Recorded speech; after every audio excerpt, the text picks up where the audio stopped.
On today's episode of the DuckZone503 Podcast, we're going to be recapping this Week 5 matchup of number 9 Oregon versus Stanford. I'm your host, Dominiqk Peterson. This is the DuckZone503 Podcast, where we talk all things Oregon football. Let's get into it.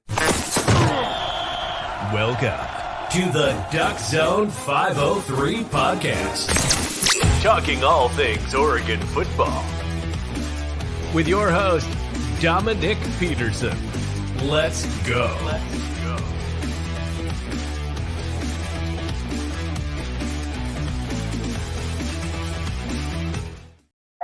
Welcome into today's edition of the DuckZone503 Podcast. Today is Sunday, October 1st, 2023. It's a late night edition. I got my guys with me here today, special guests. I got my girlfriend's family. We're out here in Brookings, Oregon, people, living it up, having a great time. We just watched this Stanford game. This is Jason Sr. here. Jason Williamson Sr. Yes, sir. I got Jason Jr. here. Jason Williamson Jr. What's happening? So these guys, they support the Ducks. Now they're not every day, locked in like we are on the podcast where we're looking at every day, but they did watch the game today. He's a big time Dallas fan. They know what they're talking about. They definitely know the ball. He played the sport. He's from North Cal himself. So, we're getting it. You know what I'm saying? We're getting it and we're ready to go. So here we go. Let's get it going. We got the Ducks and Stanford today. We're going to do a recap and analysis. The Ducks won 42-6 was your final today. Big time game. Let's go ahead and take a look at these. I always like to look at the stats after the game today. A big thing in this game is we all knew this. What Stanford likes to do historically to the Ducks is they like to hold on to the ball and kill that time of possession, keep the Ducks offense. And it's really a good strategy if you're going up against like a top 5 defense in the Ducks, like a top 5 offense in the Ducks. It's really good strategy to run the ball, keep that time of possession going, and keep that Duck offense. And it was pretty effective for the first 20 minutes of this game. Stanford held a 6-0 lead after the first quarter, but after that, Ducks had 202 yards in the second quarter themselves. It was absolutely explosive. They woke up, and we knew this coming in. Stanford, they have their fan base is not always selling that place out. I think today they only had 32,000, which is about 64% of the stadium full. Stanford's fan base, over the last few years just has not shown up for them. So as a team coming in, on the road, you're usually expecting hostile environments. It's really easy to get up for those games. You're going against a 1-3 team. You just come off a big time win against Colorado. Your energy's running high. This is a spot in the season where you needed to bring your own energy. And you've seen that with the Ducks. The energy was low, certainly was not a fast start. And as a coach, the coaching staff, as the players, you got to know that you got to bring in that energy if it's low energy in the stadium and build your own energy and that own motivation. So I think it was just a little bit of a slow start today, but as the Ducks got into it and settled in, they really performed, and we've seen why they are the best in the nation. What I really liked today on third down, they held Stanford 6 of 18. I said this in the preseason. Oregon was really bad against on third down defense. Going 6 of 18 for Stanford, that's really good third down defense. So I like to see those improvements all year. The defense has been a bright spot for me, and they showed out again, holding Stanford to just 222 yards of offense. Really good there. Bo Nix had himself a day, close to 300 yards passing. It's looking like close to 90%, high 80% and completion percentage there. 9 yards per pass for the Ducks. Really good there. 208 yards rushing. I like to argue this on the podcast. I think the Ducks are the most balanced team in the Pac-12. There's a lot of good quarterbacks, a lot of good offenses, a lot of points to be put on the board. I think the Ducks have a good defense, a good run game, a good pass game, and that makes for a great balanced team. And we've seen it again this game. 7.4 yards per rush, and one thing the Ducks really did slow down Stanford today, which really hurt their game plan, is they were held to 1.9 yards per rush. If you're trying to hold on to the ball and run the ball and control the tempo of this game, which was Stanford's game plan coming in, you cannot have 1.9 yards per rush. So that's something to fix there. Penalties was a big thing. I was watching this game. We had 2 penalties for 20 yards. That is not bad. Okay. We were averaging some of the highest penalties, or one of the most penalized teams in the country. Coming in, we were averaging double-digit penalties, 9, 10, 11 a game, and to see them cut it down to 2 is really promising, especially when we have to go to Husky Stadium in 2 weeks to go play Washington. We can't have penalties beat us. So that's kind of my takes of the game. Jason Sr. here, let's pass it to you. What was kind of your thoughts of the game and what went down? Hey, watching the defensive crew was really fun. Jordan Burch. Yeah, you got it. That guy, he's explosive. Mm-hmm. I think he's got major potential. he is going to be a factor somewhere. And he was today. And he was. He really was. Yeah. He really was. I really appreciated watching him. Yeah, and he's a former 5-star coming out of high school. A lot of promise with Jordan Birch. You're a big time Dallas fan, and you said during the game something interesting. You said that he reminds you of Micah Parsons a lot. He come off the line like Micah Parsons. Yeah. He really does. Yeah, He really does. What was that? What number was Birch? number one. Number one. Number one. I think what made him important in the game was the beginning of the game when Stanford's plan was working out and the Ducks were, slowly figuring out Stanford's offensive line, because that line was driving the first two offensive drives. That's why they got that field goal situation happening. And players like number one, Jordan Birch, came in early in the game to set the tone for the Ducks to start, taking over. So I agree with that guy. And Williams came through on the side, and he got himself a sack because of that. Yeah, Evan Williams, if everybody's seen that on defense, huge hit on the quarterback. That was a huge safety, and those are impressive. And you guys are right. Those are plays right there that just changed the momentum of this game. Like when the Stanford offense was really driving on the Ducks, those sack plays are what takes the momentum towards the Ducks' way, and they're able to settle in as a team a little bit. I wanted to ask you, so from somebody who played the position of O-line, D-line, how important do you think it is in a football game to establish that sense of dominance early on the line? Well, I think it's a battle, and it's funny you asked that because Stanford's usually known for the offensive line, and I was kind of looking to see what they're working with this year, and I saw there was a fumble early in the game when they were driving that first drive when they had to settle for a field goal. He threw it right past the quarterback, but the quarterback could have caught that maybe. I don't know. It was just the team chemistry needed to be worked on there, but if they were a little bit more solid, they could have had the Ducks a little bit more on their heels there. It's a long game, and I feel like the Ducks really burnt them down when it came to overall just power, just making it happen. Like, I think the Stanford gave them all that they had in the first two quarters, and it was it from there. Yeah, one thing we knew coming into this is the Ducks have a lot more depth than Stanford does. I mean, when you're recruiting in high school, you're trying to bring players in. One thing that Ducks have really done better than Stanford year by year is bring those high school kids in. So you're able in a full game, a long game, like you said, you're able to bring in that. Like Stanford, they have to play their first 5 guys the whole game. Oregon's able to bring in their second stringer, the third stringer, and they're just as good as that first stringer. And that wears out a team when you got another fresh guy that hasn't played all game, and you've been playing all game, you're worn out. And the Ducks, over the stretch of the game, Stanford came out really strong, but the Ducks just have way more depth at every position that really got over the top for Stanford. Okay, let's talk about the offense here. Bo Nix was the star of the show. Another day in the office for Nix. He's a dark horse Heisman contender. He's seen why. 27-32 passing. Now, I think he's second in the nation in completion percentage right now. Coming in, he was completing 77% of his passes. After today, it's probably going to be in the high 80s because this was an excellent game.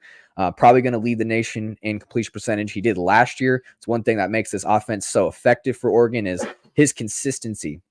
Bo Nix's consistency. It feels like every time he drops back, he's going to complete a pass almost. So I love that from Nix.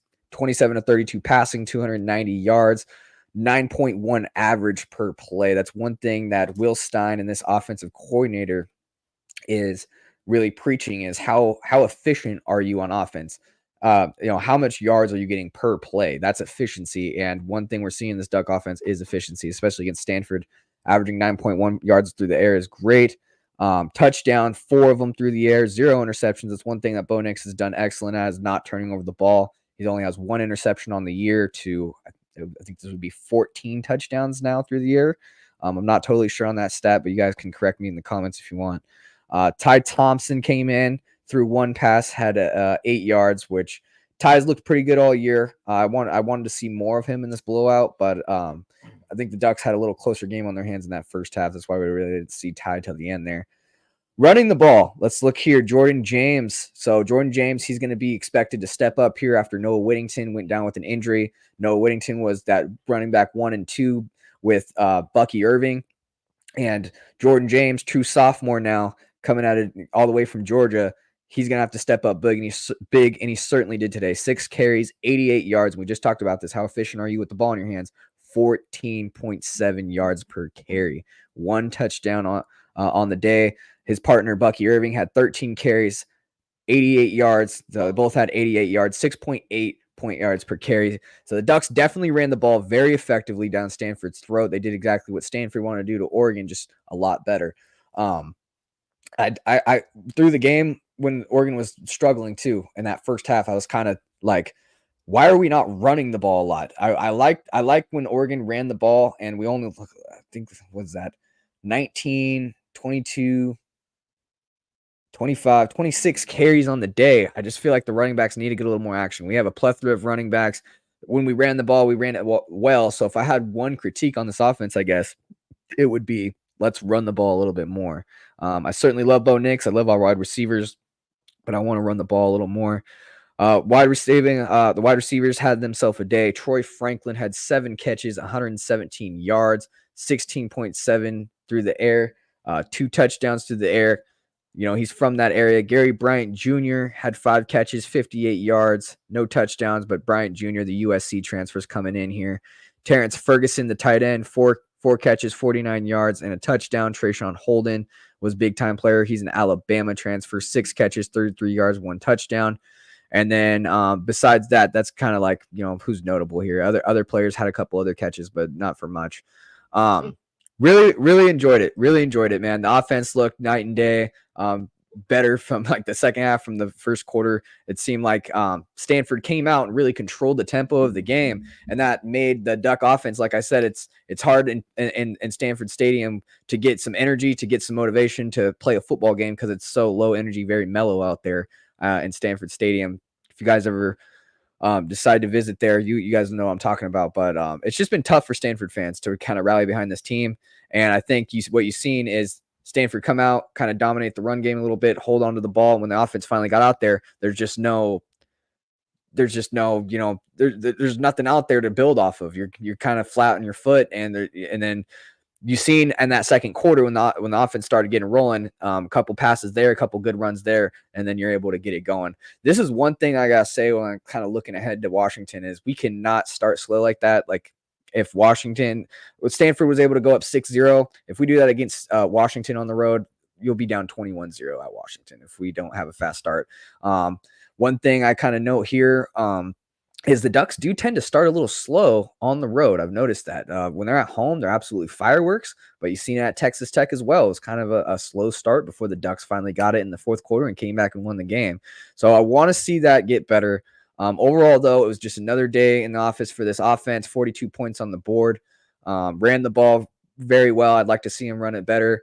Bo Nix, 290 yards, 4 touchdowns. He continues to look like a dark horse Heisman contender. And the wide receivers, man, I've been saying this all year. It's so awesome to have Gary Bryant Jr. come from USC, Trayshawn Holden from Alabama to take the load off Troy Franklin. I think that's why Troy Franklin's able to have even a better year this year, because there's just more receivers than last year to throw to. And that allows us offense to open up and really take over in the game.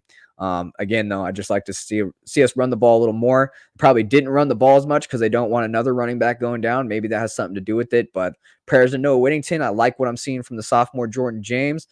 Some argue he's the best back in the room. I really like Bucky Irving as well. But yeah, just want to see the ball ran a little more. Love the pass game. What's kind of your thoughts on the offense today? What did you like? Any players that stood out to you? Troy Franklin. Yeah. I really enjoyed that guy. Watching him play, he got out there. Of course, the tempo, 6-0. What is it? It was a slow start. 7 minutes into the second quarter, yeah, and then all of a sudden they got it in there.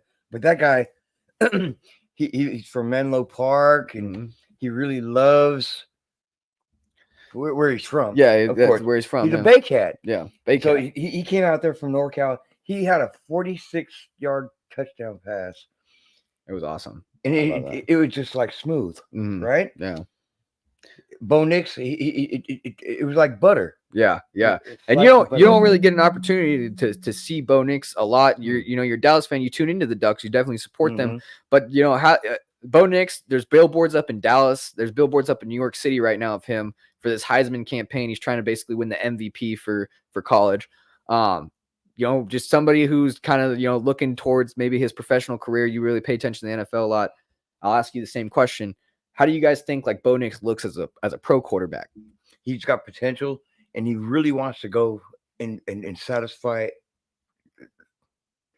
No, you're good. The whole deal. Yeah, and satisfy everybody. Yeah, he wants to go through the program. Yeah, and he's got a lot of potential, a lot of scouts on him. I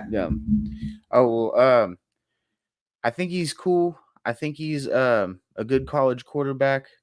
The notable offensive person that I wanted to call out would probably be the coach, because like you were talking about earlier, they were deciding to pass when they were down 2 scoring possessions to 0 scoring possessions, and they were 3rd and 4. They were 3rd and 4, and he wanted to yank.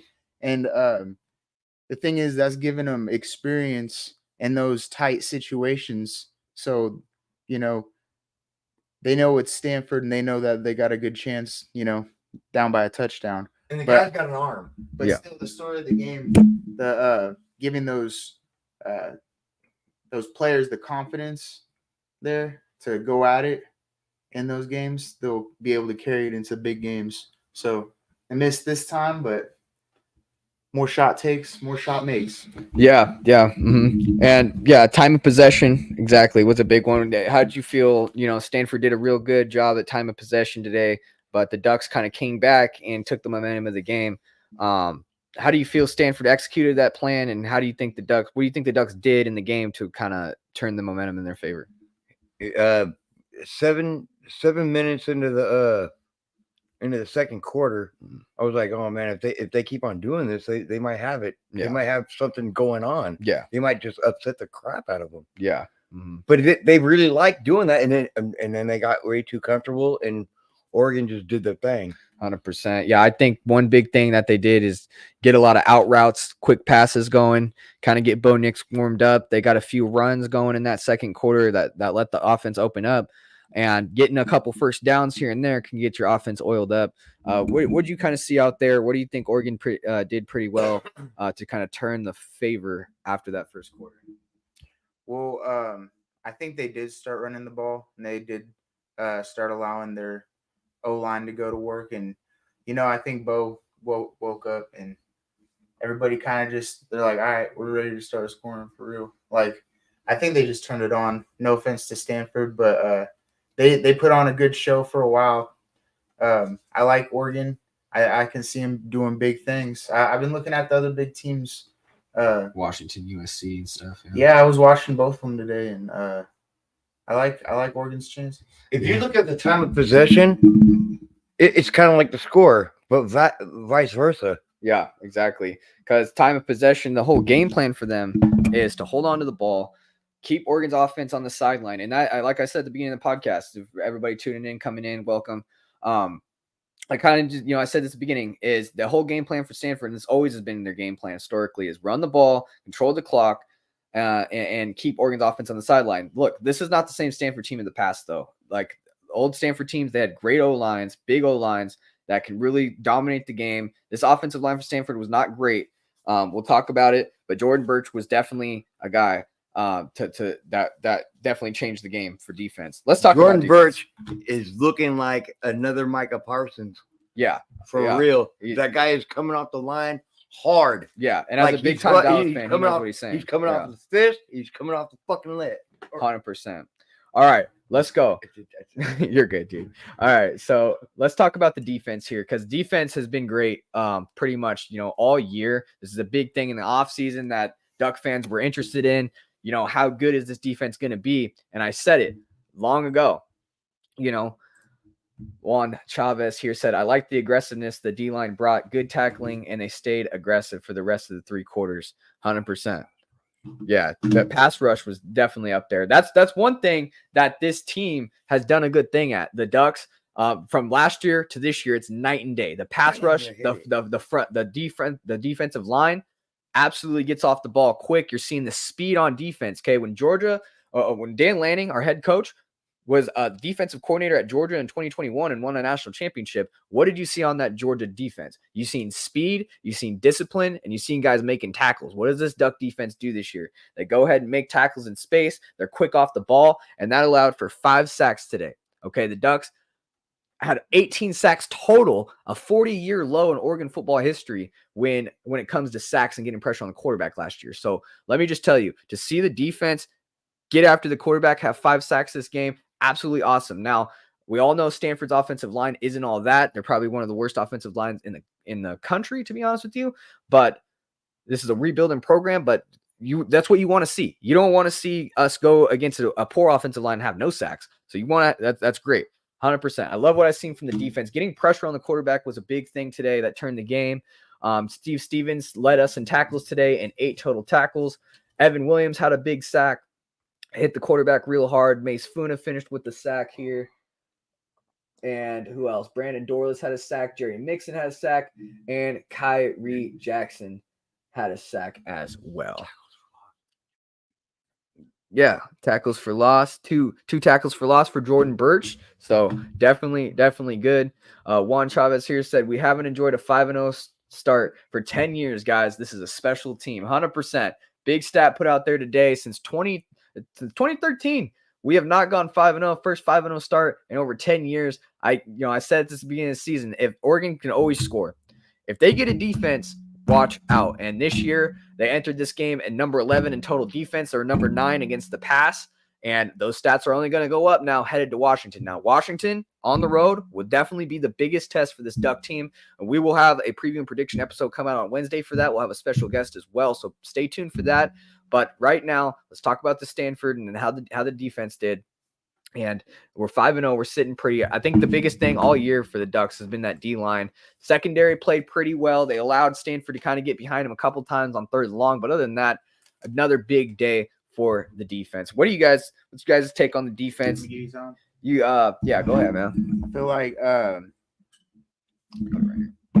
Stanford didn't score a touchdown in this game, but they did score in the first 2 drives of this game. Yeah, field goals. So take that as you will.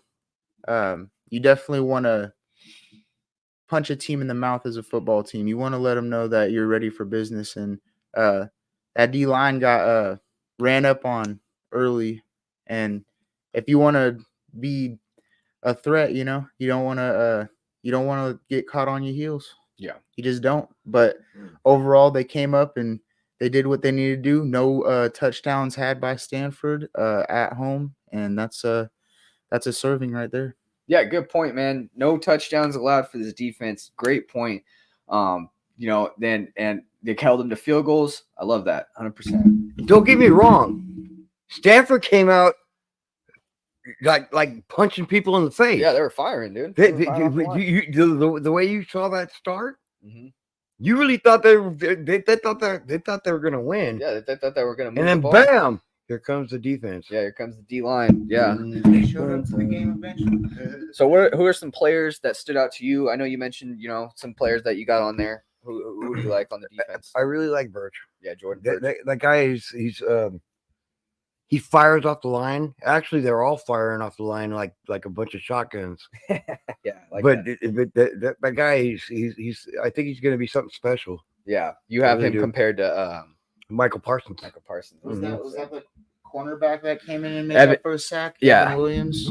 Yeah, the early sacks. That's what I'm talking about. You got to go and create the contact for the rest of the team to start diving in. You gotta make that first blood, man. Yeah. Tackles for loss, sacks, tackling in space, naming the game for the defense. They've been excellent all year. It's gonna be fun against the Huskies to see what they did. Yeah. No, you're good. The defense definitely woke up. You're 100%. We skipped on offense that I don't think the Oregon gave up a sack. So. I think the defense is really fucking hot. Yeah, really, really hot. No, you're good. And the Oregon offense. The Oregon offensive line, you bring up, haven't given up a sack. They've only given up 1 all year. It's best in college football. So Oregon's O-line. One all year. O-line wins games, baby. Last year's Ducks O-line only gave up 1 all year in the first 8 games. They finished with the best not giving up sacks. So that's one thing we talked about how successful Bo Nix was and his completion percentage. you got to thank his O-line for that one, because without Hey, he an still excellent threw for O-line, 290. yeah, and without his O-line, man, he would not be able to do that efficiently. So that was awesome to see. The O-line has been great. Let's see what Juan has for us here. The commentators said that you can't win big games off field goals. You have to capitalize on possessions. Bo Nix and Franklin are an exciting combination. They're only going to get better. 100%, man. I love it. Those two are excellent. It's one of the reasons why you see Troy Franklin in the race for Biletnikoff Award, nation's best wide receiver. He's definitely in the talk for that. And then you got Bo Nix. He's in a bunch of talks for all kind of quarterbacks awards and that Heisman, that MVP for college football. He's in that talk. So you get 5 sacks, you're going to win the game. Yeah, 5 sacks for the defense. That's pressure right there. And I gotta say, I appreciate you, Juan, for commenting and being part of the podcast. If anybody wants to comment as well, there's 4 of you guys in here. Feel free to give your thoughts on the game as well. Let's go Ducks. All right, guys, let's go ahead and talk about something fun that I love. Something fun that I love is making money and watching sports. I'll tell you right now, watching sports and making money is one of the funnest things, guys. If you don't know about it, you got to get in with the game. This is a new sports app, Mojo Fantasy. I'm absolutely in love with it. It's a crazy new app that turns sportsbook odds and selections into fantasy contests. Here's how it works. I'll break it down. There are thousands of NFL and MLB player props. You build a portfolio, and the better your portfolio performs, the more cash you win. Pick as many props as you want and try to beat the crowd. It's a whole new way to play fantasy. The props act like stocks, so you can buy and sell live all game long. It's the only fantasy app that lets you make moves after the game starts. So you're not stuck with any bad picks. You can cash them in on a hot start or just hang on and let them Get ride. where you fit in. Cash contests are based on real sportsbook odds. Get the same live player props, odds, and cash outs as Mojo's New Jersey Sportsbook. You can trade sports like stocks. You control the action, ride your picks, cash out, or enter new positions instantly. And there's no house advantage, guys. You beat the crowd by building the biggest portfolio to climb the leaderboard and win cash prizes. That's it. Make picks, make moves, make money. Download now on the Apple App Store and use my code DuckZone for 100% deposit match up to $100 for your first time deposit. Link in the description for more, guys. Go ahead and get on that. DuckZone503. Good night, guys, and go Ducks. Appreciate you, Juan. Thank you for coming on to the show, buddy. Tune in on Wednesday. We're going to have a preview and prediction episode for the Washington game. All right, let's keep it going here, guys. We're going to recap my 3 keys of the game on the preview and prediction episodes. I like to recap my 3 keys of the game, see how well they did. At number 1, let's get off to a fast start. Okay, whenever you're on the road and you're going into fast start, and you're going into a away game, you want to have a fast start. You want to shut out that team's confidence. Okay, in 2021, Stanford upset the Ducks when the Ducks went into Ohio State. We all remember this. They beat Ohio State. Their Ducks were number 3 in the country, and they lost to a Stanford team that only won 3 games in 2021. So it was in the back of these players' minds that you were able to beat the Ducks. They've done it before, so why can't we do it again? And it got a little scary for Duck fans. Okay, in that first quarter, we were down 6-0. It was like, here we go again. It looks like Stanford might upset us on a year where they're not even that great. But you know what? The Ducks woke up. They brought their game, and I love it. But number 1, I can't say that's a pass there. We certainly didn't start fast. Luckily, it didn't hurt us. Number 2, I had no more than 3 penalties because, as I said earlier in the episode, the Ducks came in as one of the most penalized teams in the country coming into this game. I wanted to see those penalties go down in this game, and they certainly did. I gave a pass there. They only had 2 penalties for 20 yards. Not too shabby there. And then number 3, I had stay healthy. Okay, in a game where you're expected to win big, I think the spread was 27.5 for this game. You want to keep your players healthy. We just had a big loss at running back last game with Noah Whittington, and now we came out of this game with a big win and no injury, so I give a check there. I didn't have you guys on my preview and prediction episode. Let's get your guys, since you won't be on the podcast on Wednesday, for looking ahead to Washington. Okay, a little bit. We go play Seattle in 2 weeks. We got a bye week this week, but in 2 weeks we go play in Seattle against Washington, who's ranked number 7 in the country. It's going to be a top 10 matchup, big time, undefeated, 2 rivalries. What is your guys' 3 keys to the game against Washington? What would you say? Because Washington, they bring a big-time passing attack. They have Michael Penix, who's leading the country in passing yards right now. What would you say against Washington? What do we got to do against that explosive offense? I'll start over here. What do we got to do? I think we need to throw the house at them early. I think Blitz a lot? Well, yeah, exactly. We need to come at them. The D-line needs to feel successful, and they need to just keep a high heat and energy, and then also start the run game early and make sure Bo's got all of his options ready for him. And you want to see the Ducks do everything they can to beat this team, because this is the game that will make or break the season, I feel like. 100%. All right, man. So against the Huskies, they have a big-time quarterback. They got 3 NFL wide receivers, powerhouse offense. We're on the road. What are kind of 3 things the Ducks need to do to win that game in your mind? Jordan James. Okay, Jordan James. He needs to get fed. Yeah, that man can run. And Bo Nix is going to need to he just needs to control the tempo. I love it. And the defense is going to just come out and roar. That's what I really think. I love it. Yeah, I do think so. I love that answer, because what do we see Stanford do against the Ducks offense today? They try to control the tempo. They try to control the tempo, keep him on the sideline, and feeding Jordan James, having to run the ball effectively. That's how you control the game. That's how you control the game. I love that answer. I'll give you guys my guys 3 keys to the game on the preview and prediction episode. Stay tuned on Wednesday. Let's go ahead and recap the Pac-12. Okay, I like to give my win-loss predictions. I had Utah beating Oregon State on the road. That did not happen. Oregon State got a big win, big bounce-back win after they lost to Washington State. Now they come home and get a top 10 win against a pretty damn good Utah team, 21-7. Utah's offense has, not looked that impressive without Cam Rising. Now they do get Cam Rising back here pretty soon, I'm pretty sure.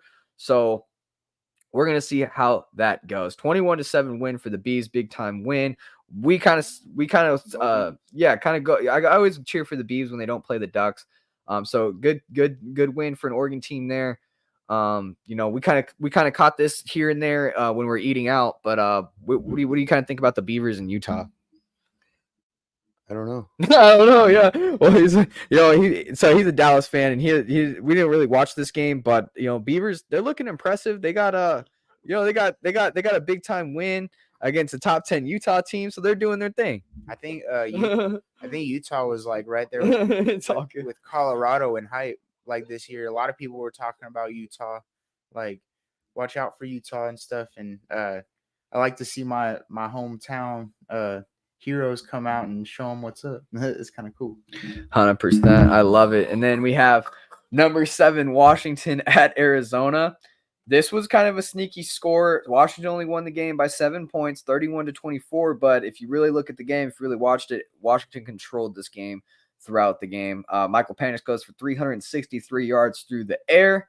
Man, oh man, that guy's going to be tough to stop. Washington gets a big win there. Okay, next game. This was the first game of the day. Fox noon kickoff. Every time Colorado's on TV, there's going to be numbers, and going against USC, I'm sure these wins to the millions. Yeah. It was a good game. I watched it. Okay, so you seen the game? I did not. I was sleeping. So it was hella fun. You watched the game. You guys watched the game. Kind of give your thoughts about it. So, USC came out the number 1 contender, and Colorado is all like, hold on, wait a minute. It took a long time for them to get back into the game. It was just too long, and that was the story of it. But I like that Colorado team. Don't stop fighting, guys, for real. Hey, man, USC looked really vulnerable against Colorado, and especially like the last probably 13 minutes of the game. Yeah.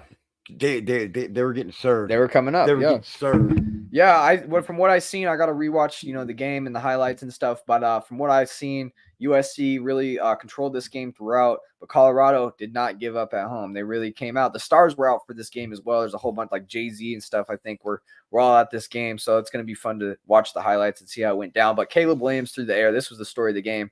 403 yards passing and 6 touchdowns. Caleb Williams, the USC quarterback, a lot of people compare him to Patrick Mahomes. You can see why. He's projected the number 1 pick in the NFL. So USC is, they're all things firing. The only thing against USC. Isn't he the Heisman? Yeah, he won the Heisman. Yeah. He won the Heisman last year. Yeah. He's number 1 right now for the Heisman. Yeah. So Ducks play them in November. That's going to be a fun game at home. I just think, like you said, USC looks vulnerable, though. Their defense, I said this at the beginning of the year, between Washington, Oregon, and USC, they both had really electric offenses coming in. It's like, which one of those 3 teams who are favorite to win the Pac-12 is going to have the best defense? You beat Colorado, and you see how they When does Oregon play USC, though? November 11th, we play USC. Oh, man, that's going to be great. Yeah, that's going to be a good game.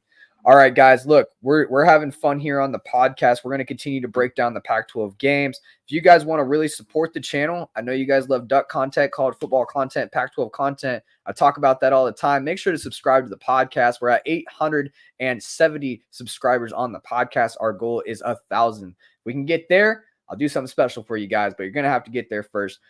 Also, if you listen on Spotify right now, rate the podcast 5 stars. Really appreciate it if you did. And last but not least, if you really want to show your support, here's how to do it right here. What's going on, guys? It's your boy Dominiqk Peterson, host of the DuckZone503 Podcast, where we talk all things Oregon football. Very excited to announce we just launched our very first merch store. Men's and women's t-shirts, hoodies, sweatshirts, stickers, phone cases, mugs, and cups are all sold at DuckZone503.creator-spring.com. If you want to go grab one of those today, that's DuckZone503.creator-spring.com. Store link will be in the description below as well. All right, guys, store link is in the description below if you want to grab some official merch. After this season, I'm taking the merch store down, and that merch will be history. So if you guys want to get it while it's out, get it now. All right, guys, we just talked about Oregon Stanford. Oregon gets a big win, 42-6. Bo Nix, 290 through the air. Jordan Burch looked really good. Evan Williams got himself a sack. Any kind of final thoughts you guys want to add about this game and kind of what you guys think about the Ducks moving forward? I want to see a little bit more of that 46-yard touchdown to Troy Franklin. Some more deep passes. Yeah. I would like to see a lot more of that from them. And they looked confident when that happened. Exactly. It looked really confident. Mm-hmm. And it comes out with you know, they're run with Jordan James. They can play action pass easy. Yeah, like I said, I think the Ducks are probably the most balanced team in the conference. They can run, they can pass, they have a defense. I really like what they can do. They might not be the best at any one category as another team like Washington. They can go out there and sling it. USC, they can go out there and sling it, but can they run the ball? Can they stop an offense?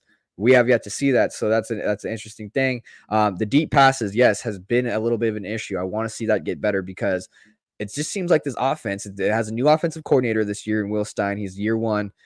Last year, they did really good at the deep pass. This year, it seems like they're a little bit off. We've seen at the beginning of the game, Tez Johnson, he got down the field right in the middle of that cover two. He was on a post route. Bo Nix just overshot him a little bit, and we've seen that consistent this year where Bo Nix is just a little off on the deep pass. So, yes, great point there.